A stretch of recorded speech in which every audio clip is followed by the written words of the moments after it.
श्री राहुल गांधी जी के एक बयान को पढ़ रहा था। उनका बयान, ये महाराष्ट्र के अंदर उन्होंने एक बयान दिया और उन्होंने बयान दिया कि महिलाएं मनुस्मृति के बंधन को तोड़ करके अब बाहर आ जाएं। राहुल जी एक राहुल गांधी के रूप में आपसे देश बहुत अपेक्षा नहीं करता है, कोई अपेक्षा नहीं करता है, लेकिन भारत की संसद में, भारत की सर्वोच्च पंचायत में नेता प्रतिपक्ष के रूप में आपको देश के लोकतंत्र के प्रति जवाबदेही बनाता है। आपने भारत के संविधान की शपथ ली थी और संविधान की शपथ लेकर के आप भारत की परंपरा को, भारत की विरासत को कोसना अपना जन्मसिद्ध अधिकार समझते हैं। आप यूपी के बाहर जाते हैं तो यूपी को लांछित और अपमानित करते हैं, भारत के बाहर जाते हैं तो भारत का अपमान करते हैं। भारत की सेना जब सीमाओं पर दुश्मनों के खिलाफ लड़ती है तो आप भारत की सेना के जवानों से प्रमाण मांगते हैं।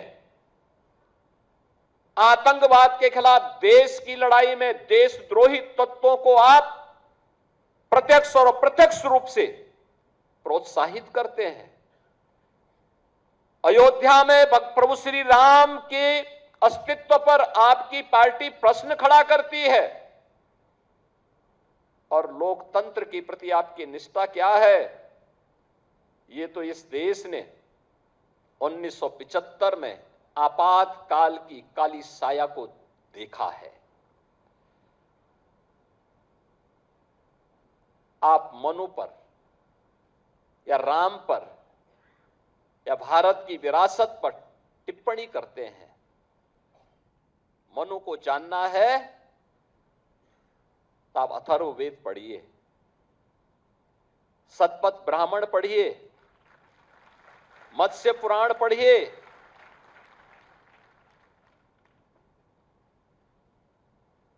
आपको सारी जानकारियां मिल जाएंगी। मैं पूछना चाहता हूं, कौन ऐसा व्यक्ति है जिसके जीवन में किसी न किसी रूप में, मां के रूप में या बहन के रूप में या पत्नी के रूप में या फिर बेटे के रूप में किसी महिला का संरक्षण उसे न प्राप्त होता हो? कौन ऐसा व्यक्ति है? क्या कोई बेटी पिता के बगैर है? क्या कोई बहन भाई के बगैर है? क्या कोई पत्नी पति के बगैर अपने अस्तित्व को मानती है?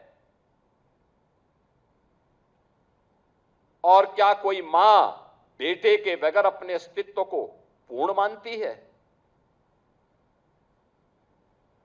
अगर मनुस्मृति ने ये बात कही है